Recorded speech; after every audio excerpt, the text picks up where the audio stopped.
처음에 사고 나고 예은이 데리고 올라와서 장례를 치르고 그리고 5월 1일부터 제가 우리 가족 대책이 우리 가족들 모여 있는 곳에 이제 나오기 시작을 했는데 이제 얼마 안 있어서 한 5월 중순경에 누가 저보고 좀 와서 그 강연 비슷하게 좀 얘기를 좀 해달라고 그래서 갔었는데 그때는 원고를 썼었어요. 한 페이지 정도 써서 했었는데 한 번 써보고 안 씁니다. 왜냐하면 못 쓰겠어요. 지나간 기억을 또 되살리는 정리를 해야 되고 제 마음을 정리해서 적어야 되고 그러는데 그게 너무나 고통스럽습니다. 제가 물론 자원한 건 아니지만 이 대변인을 맡게 된 이유는 딱 하나입니다. 좀 24시간을 바쁘게 살고 싶어서요. 정신없이. 우리 예은이 생각이 안 나도록 좀 정신없이 바쁘게 살고 싶어서 한 건데 또 이런 기회가 있으면 또 생각을 해야 되거든요. 정리를 해야 되고 기록을 해야 되고 그게 너무나 고통스러워서 딱 한 번 하고 그만둬 버렸습니다. 그리고 그냥 와서 생각나는 대로 이야기를 해야 되겠다 했어요. 혹시 그 안산에 있는 합동 분향소 와보신 분들 있으신가요? 우리 학생들 가운데 손 와보셨던 분 손 한번 들어보시죠. 여러분 계시군요.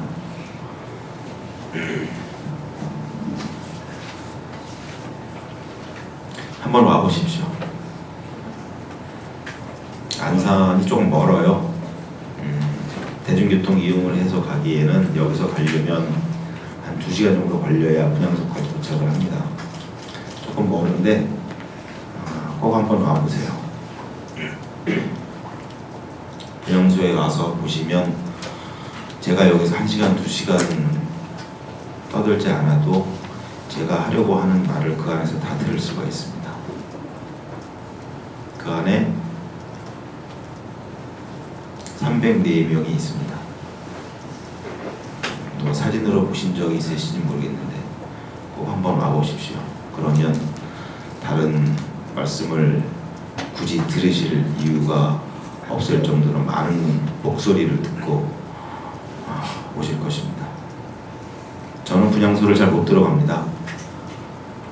매일 그 앞에 가는데 기껏해 일주일에 한두 번 정도밖에 못 들어가요. 그것도 너무 안 들어가면 미안해서 예은이한테 미안해서 들어가는 거고요. 분향소 들어가서 영정이나마 얼굴을 보고 나오면 그날은 공치는 날입니다. 아무것도 못해요. 5달이 지났는데 아직도 아무것도 못합니다. 그래서 분향소를 잘 안 들어갑니다. 그런데 오늘 들어갔습니다. 어제는 그 분향소 가족 대기실에 우리끼리 그냥 당직이라고 얘기하는데 밤별로 부모님들이 돌아가면서 밤을 새면서 분향소를 지키거든요. 애들 외로울까봐. 근데 어제는 어떤 반에서 하는데 좀 많이 안 나오셔서 한 분밖에 안 남아 계셨어요. 그래서 일 끝나고 들어가려다가 좀 외로울 것 같아서 좀 같이 대기실에서 잠을 잤습니다. 소파에서 잠을 자고 일어났는데 대충 정리하고 들어가 씻고 나와야겠다고 했는데 우리 예은이가 3반이거든요. 3반 친구 중에 지현이라고 있습니다. 황지현. 혹시 이름 아세요? 황지현. 끄떡이시는 분도 있는데 아직까지 돌아오지 못한 10명의 실종자 가운데 한 명입니다. 그 지현이 아빠 엄마가 대기실로 들어오시더라고요. 진도에서 안산 한 번도 못 올라오시고 딸 찾겠다고 기다리시던 분이 오늘 아침에 갑자기 대기실에 오신 거예요. 지현이 아빠 엄마가 잠깐 안산 가서 어디 집에 거미줄은 안 쳐 있는지 어디 썩은 데는 없는지 한번 돌아보자. 바람이나 쐬자. 그리고 두 분이 올라오셨다가 분향소에 오셨어요. 그래서 오셨는데 분향소에 우리 희생된 희생자들의 영정만 있는 건 아니고요. 한가운데 제일 밑에 층 한가운데에는 우리 7명의 검은 띠가 둘러지지 않은 사진이 있습니다. 그것은 강원고의 실종 학생 5명, 실종 선생님 2분, 그래서 7명이 검은띠를 두르지 않은 채 그 사진이 한가운데 놓여 있습니다. 우리가 언제나 항상 지켜보면서 얼굴 바라보면서 기도하면서 빨리 돌아오기를 기원하는 마음에서 그렇게 해놨는데, 그걸 알고 계시니까 분향소 한 번도 안 들어가 봤는데 오늘은 들어가 볼까 어쩔까 고민을 하시더라고요. 그래서 가지고 들어가 봅시다. 어쩌겠습니까? 들어가야지. 그리고 모시고 들어갔어요. 지연이 아빠 엄마는 분향소를 한 번도 안 들어가 보셨기 때문에 들어가자마자 그냥 울음을 터뜨리시더라고요. 이렇게 많은 아이들이, 이렇게 많은, 정말 이 많은 아이들이 다 죽은 거 맞냐고 오열을 하시더라고요. 그리고 지연이 앞에 가서 빨리 와라, 빨리 와라. 여기 친구들 다 있는데 너 혼자 거기서 뭐하냐, 빨리 와라, 빨리 와라. 그 모습을 지켜보니까 그런 생각이 들었습니다. 물론 제 아이도 제일 꼭대기에 검은띠를 두르고 있지만 그래도 찾아왔잖아요. 찾아와서 추모공원에 뼈가루라도 모셔놨고, 그런데 지연이 아빠 엄마는 사진만 와야지, 사진만. 지연이는 아직 바닷속에 있는데 어디 있는지도 모르고 찾지도 못하고 있는데, 그 모습을 보면서 내 속도 이렇게 시꺼먼데 지연이 아빠 엄마의 속은 도대체 어떨까, 그런 생각을 하면서 또 같이 부둥켜 안고 울고 그러고도 나왔습니다. 여쭤볼게요. 무슨 얘기를 가장 많이 듣고 싶어요? 가장 먼저 듣고 싶으세요?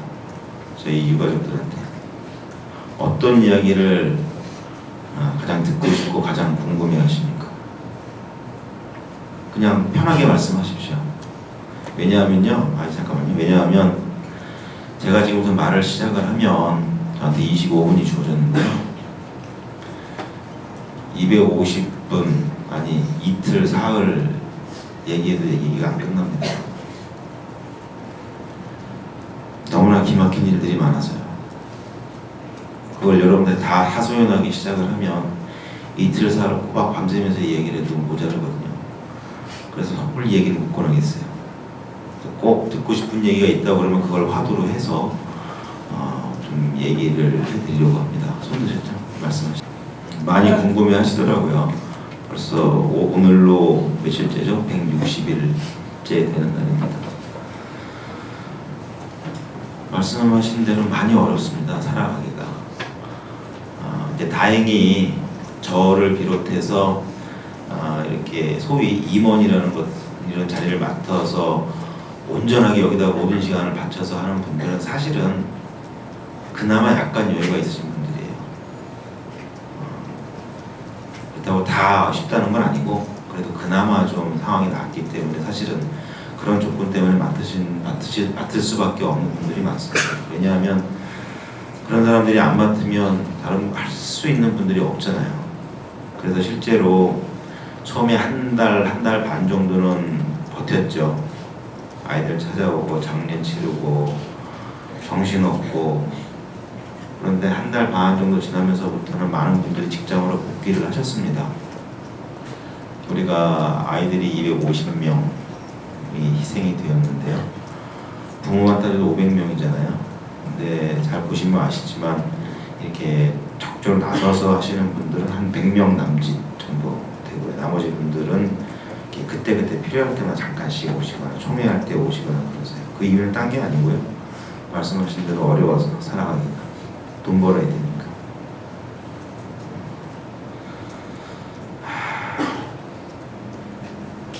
회사 그만둔 분들이 한 100명 정도 됩니다. 스스로 그만둔 분 있고 눈치 보여서 그만둔 분들이 있고 회사에서 잘려서 그만둔 분들도 있어요. 그리고 이 서울에서 버스 운전 기사를 하시는 아빠가 한 분 계신데, 잘 아시지만 버스 운전은 하루 근무하고 하루 쉬고 이렇게 하잖아요. 격일제로 근무를 하는데 하루 버스 운전하고 그 다음 날은 국회 와 계시고 그 다음 날도 버스 운전하고 국회 와 계시고 일단 돈을 벌어야 되니까 하고 쉬는 날 쉬어야 되는데 안전운행을 하는데 쉬지 못하고 국회로 오시고 광화문으로 오시고 밤 10시, 11시에 또 들어가시고 잠깐 주무시고 또 나가시고 이렇게 하시는 분들도 있습니다. 지원을 말씀하셨는데 지원이 있죠. 두 가지의 지원 내용이 있습니다. 안산시에서 가구원 수에 따라 차등이 있지만 가구원 가족 수가 많으면 좀 더 나오고 적으면 덜 나오고 그러는데 보통 한 80만에서 한 100만 원, 약 한 1, 20만 원 사이에 차등 지급이 되는데 그거는 안산시에서 긴급 생계 자금이라고 해서 갑자기 어떤 사유로 인해서 수입이 떨어져서 수입이 없어져서 생활을 할 수 없는 그런 긴급한 분들한테 주어지는 복지제도가 하나 있습니다. 시 차원에서 하는 게. 그게 지금 한 3개월째 지금 나오고 있고요. 계속 나오기 힘들죠. 일정 기간 나오는 거고. 또 하나는 잘 아시다시피 안산과 진도는 긴급 재난지역으로 선포가 되었습니다. 긴급 재난지역으로 선포가 되면 국가 재정으로 그 지역에서 피해를 입은 분들에게 지원을 하는 게 있어요. 거기는 일회성입니다. 딱 한 번 일회성에서 약 한 200에서 300만 원 사이에 차등 지급되는데 그것도 한 차례 나온 적이 있고 그게 이제 지원의 전부라고 할 수 있죠. 그러니까 실질적으로 생활하기에는 굉장히 어렵고요. 그냥 하고 있습니다. 그냥 하고 있고요. 엄마들 중에는 아시다시피 안산은 그 공단 지역이잖아요. 바늘공단, 시야공단. 맞벌이 하시는 분들이 많아요. 공장으로 나가시는 엄마들도 많이 있으신데 그분들은 대부분이 비정규직입니다.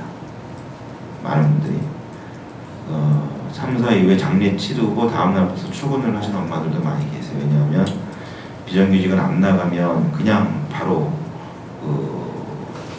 소위 잘린다고 그러죠. 다른 사람으로 대체가 되어버리잖아요. 그러면 남아있는 자식들 공부시키고 밥 먹여야 되는데 안 되니까 장례 치르고 바로 사무제 끝나고 바로 출근을 했는데 일이 안 돼서 일을 할 수가 없어서 반대편에서 나오신 분도 있고 그런 경우도 많이 있습니다. 그러니까 어쨌든 버티면서 살고 있어요.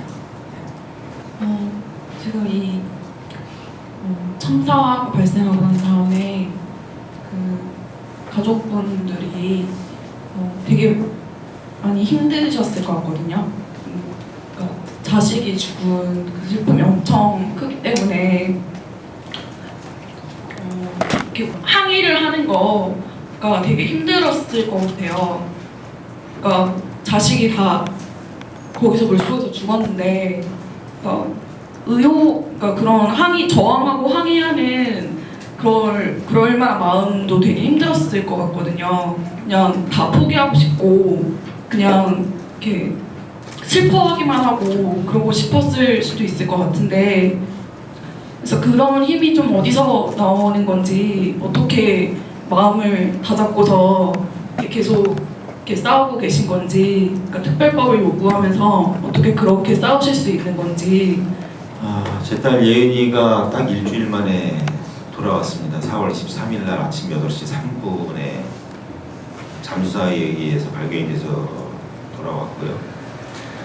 오늘 4월 24일 날 오후 5시 반에 헬리콥터를 타고 안산으로 와서 한 7시 반경에 병원 장례식장에 도착을 했어요. 장례를 치르고 장례도 바로 치를 수가 없었어요. 왜냐하면 그 장례식장이 모자라서 영안실 냉장실에 하룻밤 더 있다가 이제 25일부터 장례를 치렀습니다. 그리고 어디로 가야 되나 고민을 했어요. 왜냐하면 저희 그때 우리 아이들을 데리고 갈 수 있는 추모공원이 3군데가 있었거든요. 어디로 갈까 그러다가 좀 멀지만 평택에 있는 서호 추모공원으로 가기로 결정을 했습니다. 그 결정은 제가 한 게 아니라 예은이 엄마가 한 건데 이유는 딱 하나입니다. 먼저 돌아온 3반 친구들이 다 서호 추모공원에 있었거든요. 그래서 뒤돌아볼 거 없이 두 번 생각할 거 없이 추모공원에다가 예은이를 데리고 가서 우리 민나라, 도원이 여러 친구들 다 있는데 거기에 같이 붙여서 나란히 예은이를 두었죠. 그 힘입니다. 그 힘이에요. 비록 뼈가루지만 우리 아이들이 죽었지만 같이 있거든요. 지금 선생님들하고 같이 손 붙잡고 있어요. 같이 손 붙잡고 아빠 엄마를 바라보고 있기 때문에 저희들은 포기하고 싶지도 않고 할 수도 없고 죽고 싶지만 죽을 수도 없어요. 저희는 우리 예은이들 왜 그렇게 죽어갔는지를 밝히기 전까지 우리 아빠 엄마들은 포기할 수도 없고 죽고 싶어도 죽을 수가 없습니다. 다만 한 가지 아쉬운 것은 제가 아까 말씀을 했는데 맘 놓고 울고 싶어요. 맘 놓고 슬퍼하고 싶고 맘 놓고 추모도 하고 싶고 저는 5월 1일날 상무제 때 추모공원에 가보고 아직 한 번도 예은이를 보러 가지 않았습니다. 추석 때도 가지 않았고요. 아빠가 너희들이 왜 이렇게 어이없게 가게 됐는지를 알아내기 전까지는 안 올 거야. 빨리 하고 올 테니까 조금만 기다려. 그리고 아직까지 안 갔습니다. 근데 이렇게 길어질 줄 몰랐네요. 보고 싶은데 그 힘으로 저희들은 좀 가고 있습니다. 아빠 엄마기 때문에 그래요. 그것도 그냥 아빠 엄마가 아니라 너무나 죄 많고 미안한 아빠 엄마기 때문에. 4월 16일날 밤 9시 30분에 해경 피정을 겨우겨우 뺐다시피 해서 얻어 타고 10시 반에 사고해역에 도착을 했습니다. 구조를 하고 있다고 그랬어요. 조금만 기다리면 소식이 온다고 했습니다. 제가 진도에 4월 16일 2시 20분에 도착을 했고 7시간 동안 쫓아다니고 울고 불고 왜 소식이 없냐고 부모들이 그렇게 외치고 다니는데 어느 누구 하나 답하는 사람이 없었고 돌아오는 답은 열심히 구조 작업을 하고 있으니 조금만 기다려 주십시오. 소식이 올 겁니다. 7시간을 기다렸습니다. 아무 소식이 없어요. 구조 작업을 하고 있다 그러면 살았든 죽었든 소식이 와야 되는데 왜 아무 소식이 없습니까? 배 내놓으십시오. 우리 나가야겠습니다. 우리가 구해야겠습니다. 그래서 뺐다시피 해서 해경 피정을 타고 9시 반에 출발을 해서 10시 반에 도착을 했습니다. 도착 해역에는 조명탄이 3발 4발씩 터지고 있었고요. 주변 해역이 환했어요. 바다 위니까 거리감을 잘 못 느끼겠는데 그게 1km인지 2km인지 모르겠습니다만 그 사고 해역이 눈에 오기 시작하면서 저는 상상을 했습니다. 수많은 병력들, 수많은 배들, 잠수사들, 헬리콥터, 비행기 그 주변에 다 떠서 그래서 열심히 구조 작업을 하고 있겠지라고 생각을 했습니다. 왜? 계속 발표는 항공기 몇십 대, 배 수백 대, 잠수사 1000명 하고 있다고 했거든요. 그 모습을 상상하면서 갔는데 그 위에 죄송한 표현이지만 개미새끼 한 마리도 없었습니다. 저희 배가 다가가자 연락을 받았는지 해경 단정, 갑자기 어디서 나타난지 그 해경 단정이 한 10여 층이 나타납니다.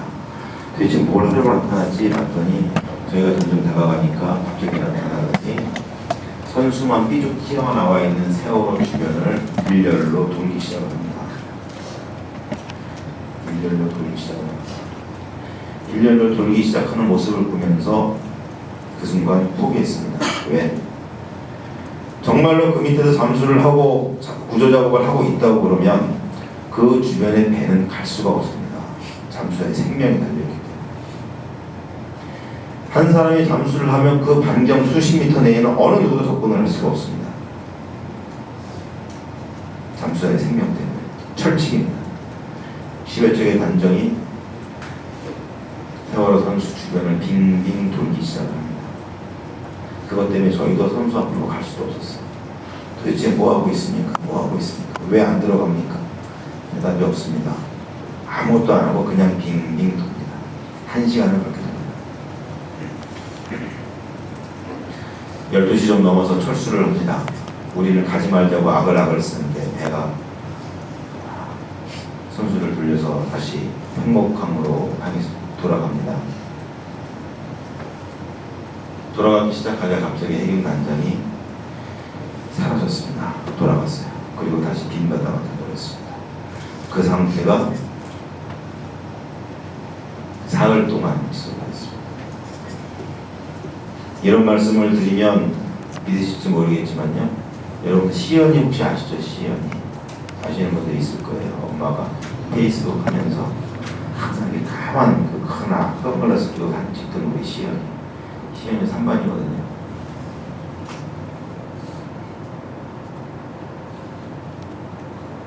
핸드폰을 찾아서 포렌식을 해서 보고를 했습니다. 열어봤더니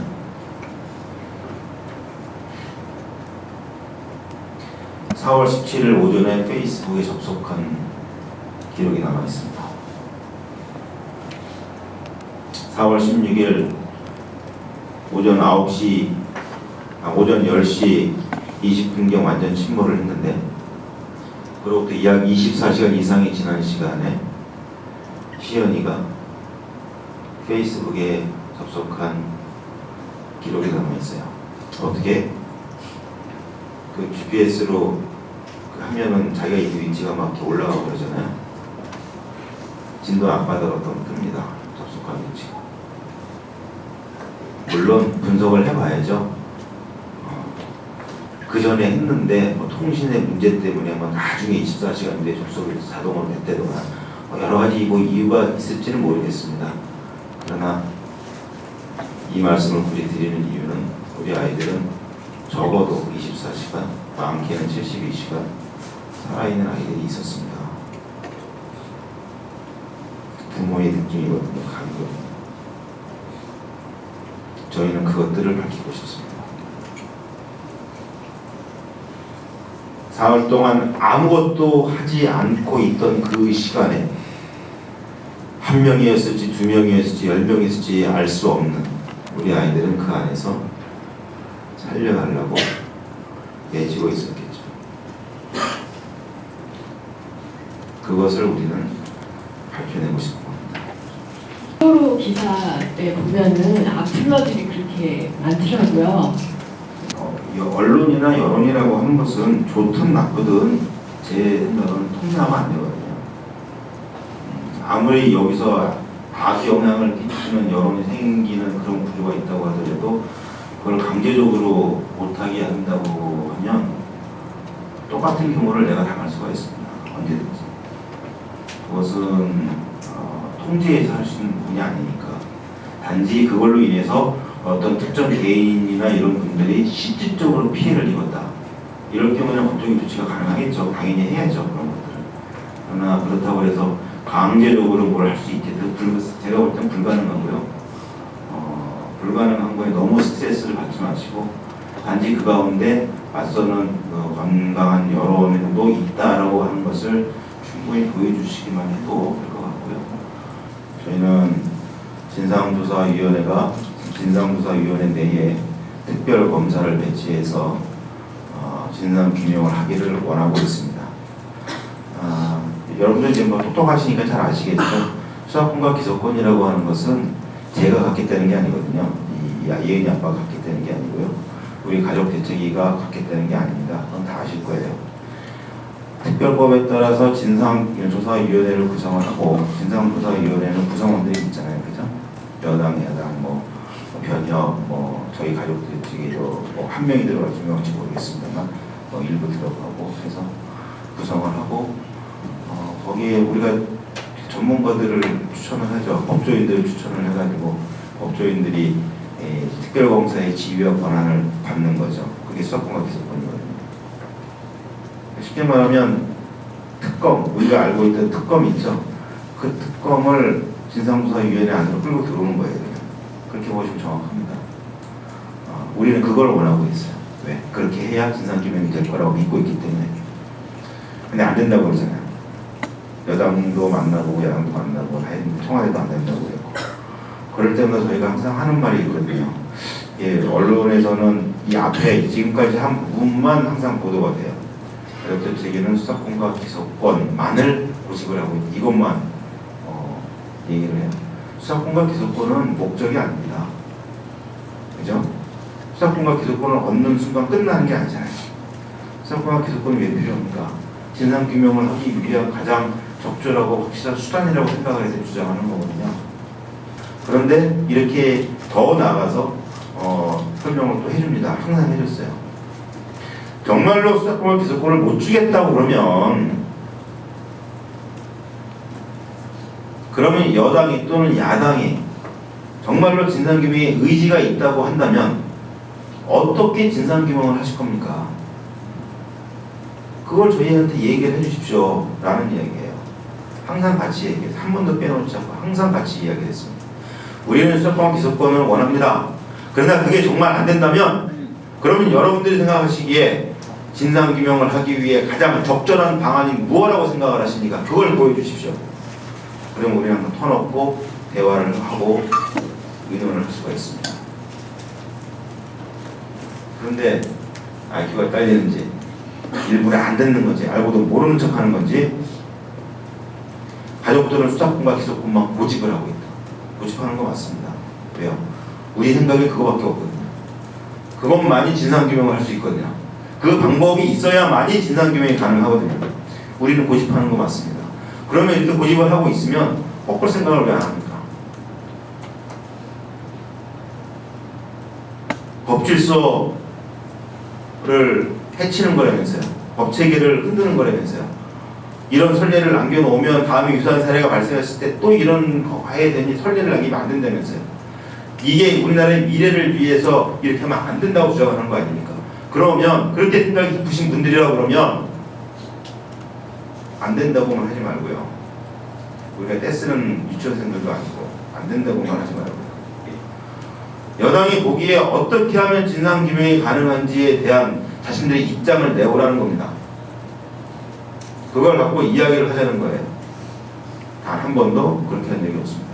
그래서 우리는 수사권과 기소권을 주장을 할 수밖에 없고 그게 맞습니다. 분명히 잘못된 처신이었고 판단이었습니다. 물론 사고 사건의 내용을 객관적으로 들여다보면 할 말이 없는 건 아니에요.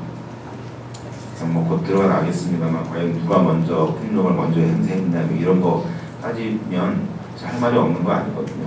그거 충분히 말할 만한 내용들이 있는데 근데 그게 중요한 게 아니지 않습니까? 이게 1번 폭행이냐 3번 폭행이냐 집단 폭행이냐 사실 법적으로 중요하지만 우리 입장에서는 별로 중요한 거 아닙니다. 왜냐하면 어떤 내용이 됐든지 간에 잘못한 게 맞으니까요. 어떤 내용이 되었든지 간에 잘못 판단했고 잘못 처신한 게 맞으니까요. 그 사건의 발단부터 시작해서 마무리까지 잘못한 게 맞으니까 별로 그런 내용이 중요하지가 않습니다. 물론 법적인 책임을 가는 데 있어서는 끝까지 할 겁니다만 그러나 우리 가족대책위 우리 유가족들에게 걸고 있었던 그런 신뢰와 믿음 같은 것들을 분명히 해치게 한 것이 맞기 때문에 그 부분에 있어서는 진심을 다시 한번 사과를 드리고 그런 부분에 있어서 좀 떨어진 신뢰를 다시 회복하고 다시 믿음을 던져주실 수 있도록 앞으로 새로 이렇게 선임된 임원들을 중심으로 해서 가족들이 열심히 더 하려고 마음을 먹고 있습니다. 많이 도와주시고. 네, 저는 유아역에 다니고 있는 김승주라고 하고요. 사실 그 유가족 분이 직접 대학에 오셔서 만나러 와주신 건 지금 이 강연이 최초예요. 그래서 와주셔서 너무 감사하고 또 이 자리가 너무 또 알고 있던 거지만 더 가슴 깊이 와닿게 하는 자리였다는 생각이 들어서 일단 너무 감사드린다는 말씀 드리고 싶고요. 저는 최근에 세월호 집회 갔다가 그 어떤 유가족분이 나와서 하신 얘기가 그 이런 보수 일베들이나 뭐 그런 사람들이 유가족이 왜 밥 먹어?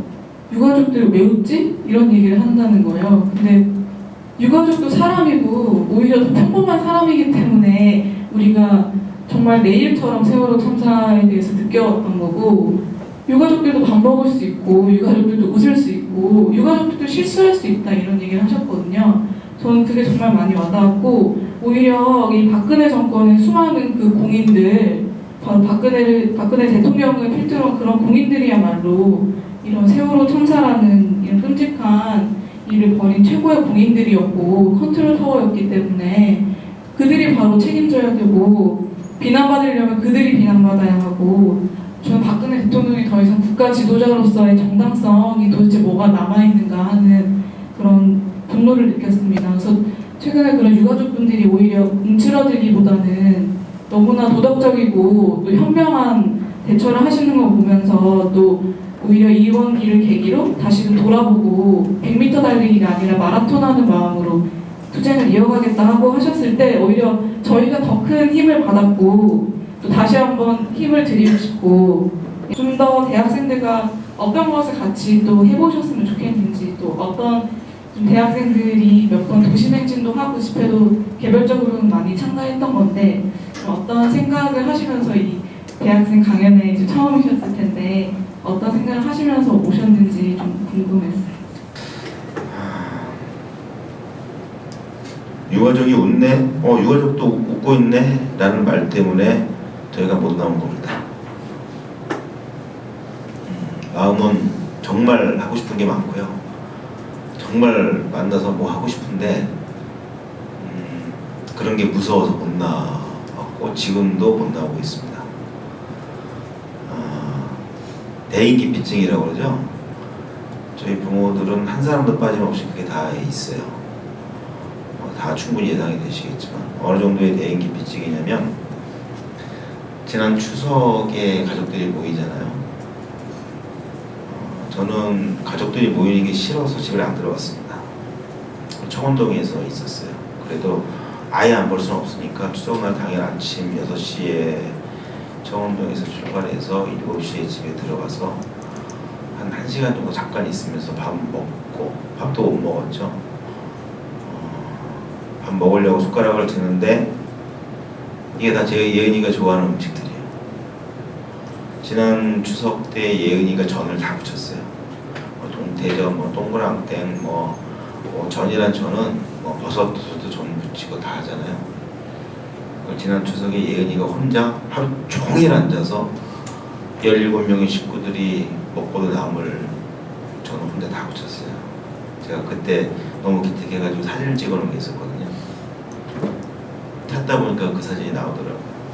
큰 소쿠리로 막 몇 개씩을 해놨는데 전을 먹으려고 딱 집는데 예은이 생각이 나서 못 먹고 이제 저도 이제 아버지 어머니가 계시니까 그래도 아들 밖에서 고생하다 왔으니까 좀 뜨거운 밥이라도 먹여야 된다고 옆에 붙어 앉아가지고 먹으라고 이렇게 하시는데 옆에 있으니까 또 울 수도 없잖아요. 그러니까 국그릇에 얼굴 쳐박고서 먹는 신용을 하다가 도저히 참을 수 없어서 화장실에 가서 닦고 나오고 몇 번을 하다가 결국 밥 한 그릇 다 못 먹고 나왔는데 그게 힘들어요. 나를 가장 잘 이해하고 가장 사랑하는 가장 가까운 내 가족이 심지어 내 부모가 괜찮니? 라고 물어보는 게 싫습니다. 가장 가깝고 친했던 친구가 전화를 해서 또는 문자로 카톡으로 요새는 어떻게 지내니? 잘 지내니? 괜찮니? 말하는 게 그 말 듣는 게 싫어요. 속으로 그러죠. 너 같으면 괜찮겠니? 얼굴이 좀 나아 보이는데 지난주보다는 속은 더 새까만데 뭐가 나아지겠니? 속으로 그럽니다. 알아요. 정말 위로하고 싶고 안타까우니까 해주는 고마운 마음인 거 아는데 그 말을 듣는 게 싫어요. 그냥. 그래서 사람 만나는 게 싫어요. 저는 거의 일주일에 한 번 집에 들어가면 많이 들어갑니다. 대부분 청운동 국회에 주로 있고요. 안산에 가면 차 끌고 한 2, 3분이면 집에 가는데 분향소 가족 대기실에서 잡니다. 어제도 거기서 잤고요. 집에 들어가는 게 무서워요. 예은이가 거기 있어서. 예은이 방이 2층에 있었거든요. 제가 아파트인데 1, 2층 이렇게 있는데 2층에 우리 쌍둥이 방이 있고 공부방이 있고 그렇습니다.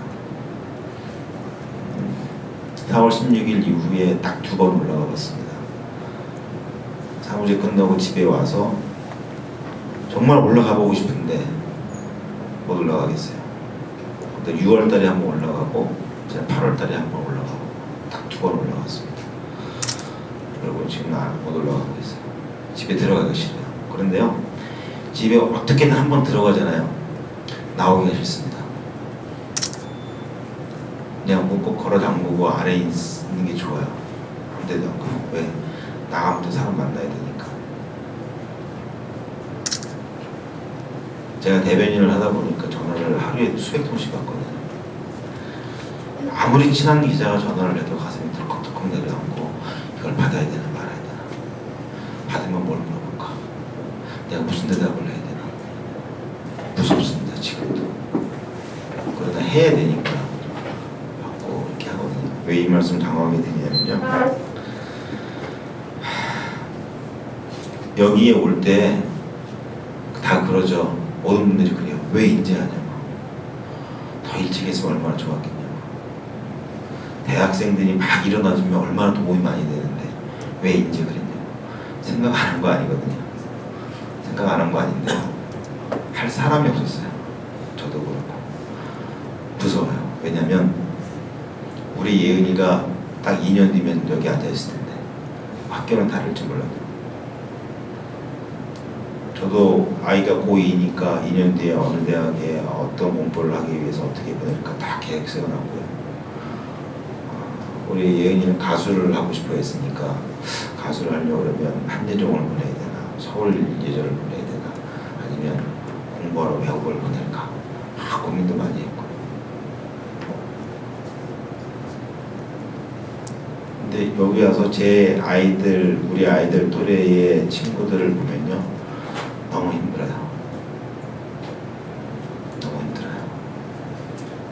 심지어는 우리 엄마들은요, 같이 배 타고 가다가 사고 났는데 다행히 살아온 우리 아이의 친구들을 못 봐요. 보면 심지어는 화내는 엄마들도 있습니다. 그 아이들 잘못이 아니잖아요. 그런데 내 아이는 죽었는데 그 친구들은 살아서 서히 나를 쳐다보고 있는 게 싫은 거예요. 이건 어떻게 설명을 할 수가 없어요. 그냥 누구를 다 만나는 게 싫어요. 나를 쳐다보는 게, 나를 동정하는 눈빛도 싫고. 그래서 못 나왔습니다. 그런데 그럼에도 불구하고 이제라도 저뿐만이 아니고 많은 우리 부모님들이 이번 주에 집중해서 대학 간담회를 다니는데 저만 다니는 게 아니거든요. 이제 저녁 때마다 5군데 가고 나머지 한 10몇 군데는 다 엄마들 아빠들 또 가세요. 정말 힘들었어요. 그거 정하는데. 정말 힘들었어요. 근데 왜 지금이라도 그렇게 했느냐, 무슨 마음으로 여기 왔느냐. 제가 페북에도 그저께 써놨습니다만, 지금 내가 판단하고 실천하는 것이 나를 위한 일인가, 예은이를 위한 일인가 자꾸 물어봅니다. 그리고 우리 가족들이 판단하고 실천하는 일들이 단지 우리 유가족들만을 위한 일인가, 아니면 우리 대한민국의 후손들을 위한 일인가를 항상 되게 묻습니다. 그 질문에 답을 얻었기 때문에 오는 겁니다. 솔직히 힘들거든요. 힘든데 이렇게 해야 돼요. 해야 우리 예은이들 같은 아이들이 안 나오잖아요. 딱 일주일 전에 저희 단원고 아이들이 그 태안 해병대 캠프를 다녀왔어요. 그리고 그 다음 주에 그 사고가 났습니다.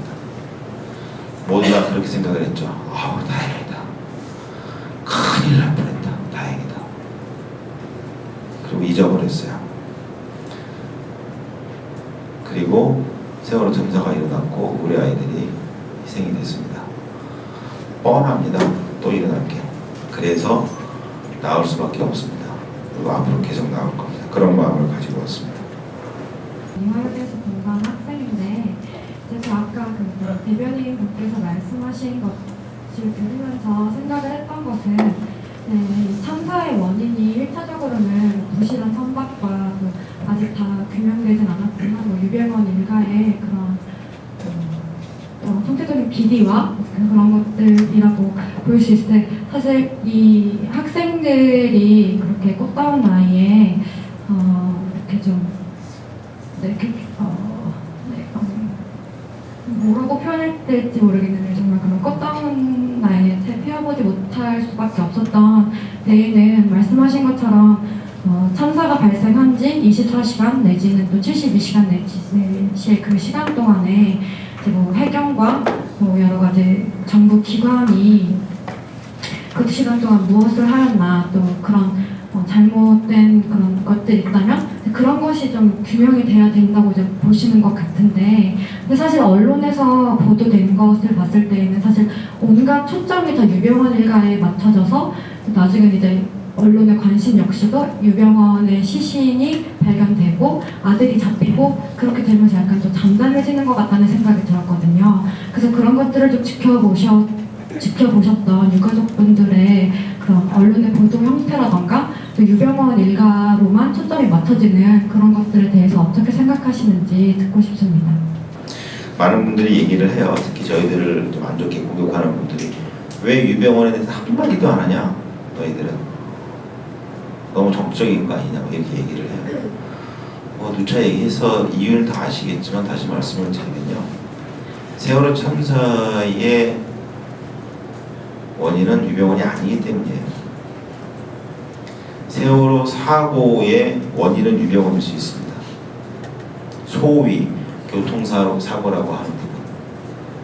변침 때문이든 변침이 원인이든 결과이든 이건 나중 문제고 어쨌든 배가 바다 위에서 사고가 났잖아요. 침몰을 했잖아요. 그거는 전 세계 어느 나라에서도 일어날 수 있는 사고입니다. 미국은 그런 사고 안 날까요? 영국은 그런 사고 안 납니까? 일본도 그런 사고 나요. 사고를 막을 방법은 없죠. 예방하는 활동을 열심히 해서 줄일 수는 있지만 근본적으로 없앨 수는 없다고 봐요. 어떤 이유에서는 사고는 나게 되겠습니다.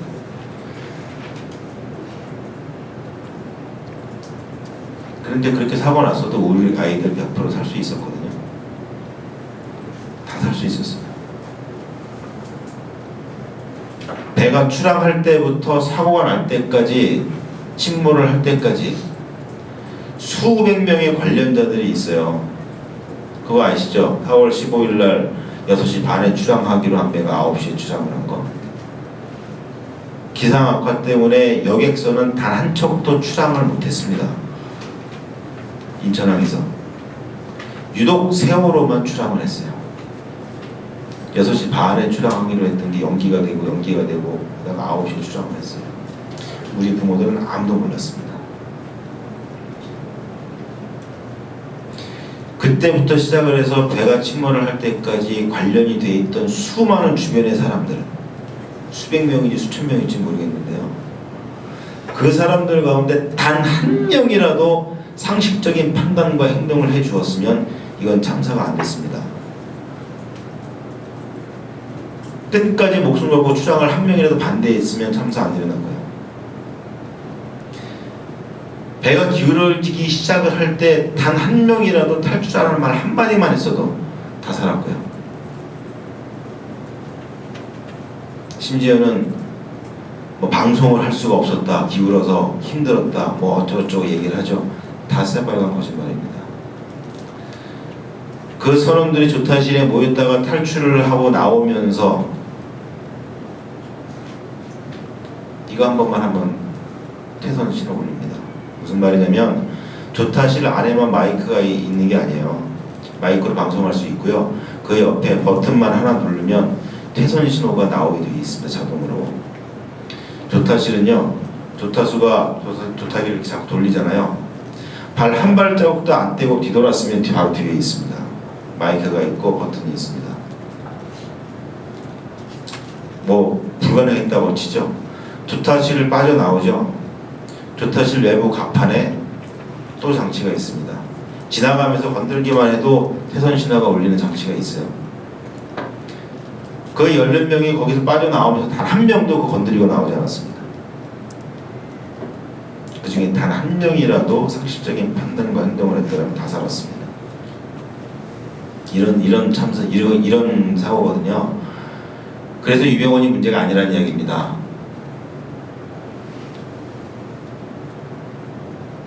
해경 P123정이 처음에 도착을 해서 구조한다고 갔죠. 어디로 갔습니까? 선수로 갔죠. 배 앞쪽, 조타실 있는 쪽. 선원들을 가장 먼저 데리고 나오죠. 왜 선수로 갔느냐 물어보니까 거기가 배를 대기가 가장 쉬워서 됐대요. 그것도 거짓말입니다. 왜냐면요, 해경 P정이 도착하기도 전에 이미 수많은 어부들이 와서 구조활동을 했죠. 화면에서 나옵니다. 해경 P123정이 있는 그 선수의 어선 보셨습니까? 어선들은 다 선미에 있었어요. 왜 어선들은 선미로 갔을까요? 해경정은 선수로 달랑 혼자 가서 그 선원들을 끄집어낼 때 왜 어선들은 해경이 접안하기 쉬워서 대기 쉬워서 갔다고 하는 그 선수로 안 가고 그렇게 배대기 어렵다고 하는 선미로 갔을까요? 왜 다? 이유가 뭡니까? 거기에 사람이 있잖아요. 거기에 승객들이 다 몰려있는 거는 누구나 다 아는 상식이기 때문에 어선들은 글로 간 겁니다.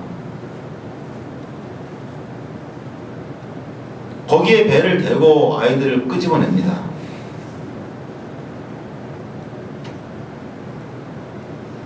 그런데 왜 해경은 선수로 가냐고요? 밝혀야죠.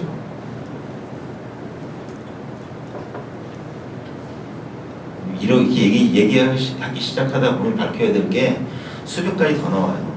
우리 가족들이 저만 아는 게 아니고요, 다 알고 있습니다.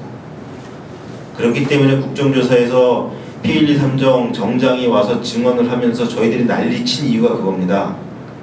그것 때문에 우리 가족이 퇴정당하고 막 신문에 크게 나오고 그랬죠. 시끄럽게 하고 국정조사 방해한다고. 왜 그랬을까요? 거기 나와서 P123정 정장이 하는 말이 처음부터까지 다 거짓말이라는 거 우리 이미 알고 있었기 때문에 그런 겁니다. 거짓말을 하고 있는데 국정조사에 들어와 있는 국회의원 18명 어느 누구도 거기에 반박도 못하고 그게 거짓말이라는 지적도 못하고 거짓말을 하고 있는데 네 그렇군요 들어가십시오 라고 끝내기 때문에 어떻게 앉아있습니까? 거기서 거짓말을 하고 있는데 뻔히 다 알고 있는데 그게 국정조사입니다. 그리고 우리 보고 그 국정조사만 하라는 겁니다. 어떻게 됐나요? P123정 정장 국정조사 끝나고 얼마 안 돼서 어떻게 됐죠? 구속영장 청구됐죠. 물론 지금은 구속된지 안 된지 제가 뒤에 하도 기분 나빠가지고 안 봐서 모르겠습니다만 이유가 뭐죠? 그 사람의 한 말들이 거짓말이라. 그 내용을 살펴보니 국정조사의 한 말이 다 거짓말로 드러났어요. 우리는 알고 있는데 어떻게 가만했습니까? 그런데 겨우 그렇게밖에 못하는 국정조사 수준, 그것보다 못한 수준을 우리 보고 하랍니다. 받을 수가 있습니까? 결과적으로 저희가 집중을 하는 것은 사고도 안 일어나야 되지만 사고가 일어났을 경우에 그 사고를 가장 빨리 최선을 다해서 수습해서 희생자가 최소화될 수 있도록 국민의 생명 단 한 명이라도 아이건 어른이건 내일 모레면 죽을 수밖에 없는 노인이건 관계없이 단 한 명이라도 더 구해내려고 하는 국가의 모습을 보고 싶은 겁니다. 그래서 저희는 세월호를 사고라고 부르지 않고 참사라고 부릅니다. 언론의 보도행 때문에 말씀하셨는데 길어지니까 생략을 하고 다 아실 테니까 저희가 4.16 TV를 만든 이유가 여기서 시작을 하는 겁니다. 우리 유가족들의 목소리를 그대로 전달해주는 언론이 많지 않아요. 대부분 걸러지고 또는 심지어 왜곡되고 그러다 보니 저희가 보면 그러면 아쉬운 소리 하지 말고 우리가 직접 방송하잖아요. 그래서 한 달여 전부터 카메라 한 대 딸랑 사들고 그걸로 저희들이 찍고 유튜브에 보내고 있습니다. 굉장히 조악해요. 카메라 한 대, 노트북 한 대로 하고 있거든요. 굉장히 조악해요. 그런데도 이렇게라도 우리가 알려야 되겠다. 우리 목소리를 들려드려야 되겠다 해서 시작을 했습니다. 제가 알기로는 그 단원고 학부모님들하고 또 일반인 희생자 유가족분들하고 따로 이렇게 활동을 하시는 것으로 알고 있거든요. 그래서 그 활동이 어떻게 좀 처음에는 같이 이렇게 대응하셨을 것 같은데 저희는 처음부터 지금까지 일반인 대책위와 별도로 왔습니다. 그 이유는 첫 번째, 그렇게 해야 된다고 생각을 할 만한 겨를이 없죠. 내 새끼 죽어서 찾아야 되고 사진 애들 데려가 장례 치러야 되고 이게 짧으면 일주일, 길면 아직까지도 못 나온 사람들이 경험이 없어요. 유가족들한테 너무 많은 걸 바라는 것 같아요. 그럴 경황이 없어요. 근데 그것도 더 중요한 문제. 어느 누구도 우리 단원고 희생자 가족들한테 유가족 정보를 일반인 유가족 정보를 준 적이 없습니다. 요구를 한 적이 있어요. 해경, 해수부. 왜? 희생자끼리는 좀 알아야 되잖아요. 그래야 필요하면 의논도 하고 그럴 필요성을 많이 모르는 건 아니니까 요구를 했어요. 개인 정보라서 못 준답니다. 그래서 단 한 번도 저희는 일반인 희생자 가족들의 연락처를 받아본 적도 없고 연락할 방법도 없었어요. 틀린 따로 당연히 시작을 하죠. 심지어는 우리는 단원고 학생들이니까 따로 안 받아도 알잖아요. 친구들끼리 알고 엄마들끼리 알고 학교 가면 다 알잖아요. 굉장히 쉽게 모였거든요. 심지어 일반인 희생자 가족들은 같이 모이는데 2달 이상 걸렸습니다. 왜? 그쪽에도 정보를 안 줘요. 왜? 개인정보니까. 그래서 일반인 희생자 가족들은 일일이 수소문에 다니면서 서로 연락처를 알아내고 그래서 모인 게 거의 2달 정도 걸렸습니다. 이런 상황이에요. 그렇게 시작이 됐고요. 2차 합의안에 대한 입장 갈등 말씀인데 갈등이 있죠. 입장이 다르니까. 그러나 분명히 말씀을 드릴 건 이분들이 여야의 2차 합의안이 좋아서 찬성하는 건 아니라는 게 분명합니다. 이 정도면 진상규명이 되는구나. 이 정도면 대단히 훌륭한 안이야. 그래서 받아들인 게 아닙니다. 그분들은 분명히 수사권과 기소권을 보유해야만 철저한 진상규명이 된다는 것을 알고 있고 원하고 있는데 현실적으로 불가능하지 않느냐. 그러면 일단 진상규명을 시작을 해놓고 차근차근 보완해 나가면서 하는 게 낫지 않겠냐. 너무 오래 끄는 거 아니냐. 그래서 이제 좀 입장을 그렇게 하신 거예요. 그 말은 뭐냐면 저희 쪽에서 원하는 이 특별 법안이 통과가 되면 그분들이 싫어하지 않는다는 얘기죠. 그러면 당연히 좋아하겠죠. 결과적으로는 잘 또 뭉쳐서 갈 수 있어요. 봐요. 저는 참사가 발생한 이후로 세월호 관련된 기사를 웬만하면 다 팔로잉을 하고 있는데 그 중에 굉장히 이제 시선을 끌었던 기사가 하나 있었어요. 그래서 여기 계신 분들 중에도 아는 분들이 아마 많으실 것 같은데 그 세월호에서 발견된 노트북이 하나 있었다고 하죠. 그래서 그 노트북을 복원을 했는데 거기서 나온 자료가 제가 그 세세한 항목까지 정확히 기억하고 있지 않지만 국정원에서 세월호의 전등 교체라든지 자판기 교체 아니면은 직원교육 이런 세세한 사항까지 하나하나 다 일일이 관여를 했다는 그런 자료를 유가족 분들께서 찾았다는 기사를 접한 적이 있어요. 그래가지고 그때 많이 제기됐던 주장이 그렇다면은 국가 최고 권력기관인 국정원이 연루된 것이 아닌가 아니면 더 나아가서 국정원이 세월호의 실소유주가 아닌가 이런 주장이 많이 제기됐던 걸로 알고 있거든요.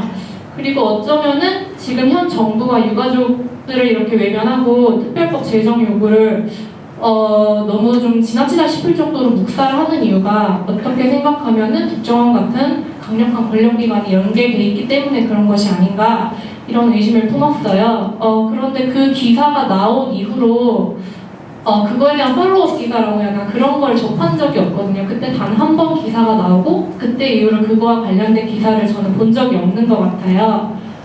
그래서 이게 정말로 국정원이 연루돼 있다는 물증이 나온 건지 아니면 나왔음에도 불구하고 워낙 위험한 주제이기 때문에 언론에서 은폐를 하고 있는 건지 그리고 이게 만약에 사실이라면은 이 부분에 관련해서는 어느 정도 조사가 이루어졌는지에 대한 유가족 분들의 의견을 듣고 싶습니다. 네, 안녕하세요. 저는 이화여대 학생 임예지라고 합니다. 그 특검에 대한 임명 권한을 특별위원회에서 가진다는 것이 우리나라 헌법 하에서 어떻게 가능한지 좀 자세한 설명을 듣고 싶습니다.